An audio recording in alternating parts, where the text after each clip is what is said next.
اكون انا فاقد جنوني عابس وعقلي فارقني. انا حتى بالحلم لفظ اسمه جنني.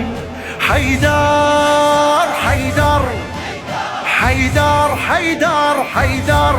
रोज़ों के मामले में भी ये कोई उन्हीं का सिर्फ इख्तलाफ नहीं है, बल्कि ये मसला ऐसे पैदा हुआ कि कुरान ने ये कहा कि अतिम्मुस्सियामा इलल लैल, रात तक रोजा पूरा करना है। तो रात तक से क्या मुराद है?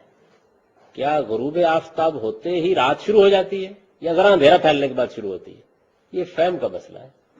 यानी ये कोई ऐसा इख्तलाफ नहीं जिसके ऊपर मोर्चा बांध लिया जाए और उसमें 5-7 मिनट का फर्क पड़ेगा। दिलचस्प बात यह है कि सूरज ढल गया है, इसमें रोज इख्तलाफ होता रहता है, कोई क़यामत नहीं आती। रात आ गई है, इसमें थोड़ा सा एक फहम का इख्तलाफ हो गया, इसको लोगों ने एक मसला बना लिया। क्या फर्क पड़ता है? एक आदमी कहता है देखो सूर्य गुरूब हो गया, बस रोजा खोल लिया, रात आ गई है। कुरान के अल्फाज असल में ये नहीं है कि गुरूब हो जाए जब आफ्ताब। कुरान के अल्फाज है कि रात के आने तक रोजा पूरा करो। तो रात के आने तक का मतलब क्या है? इसमें थोड़ा सा लोगों के माबैन इख्तलाफ हो गया। ये है حتى بالحلم لفظ اسمه جنني. حيدر حيدر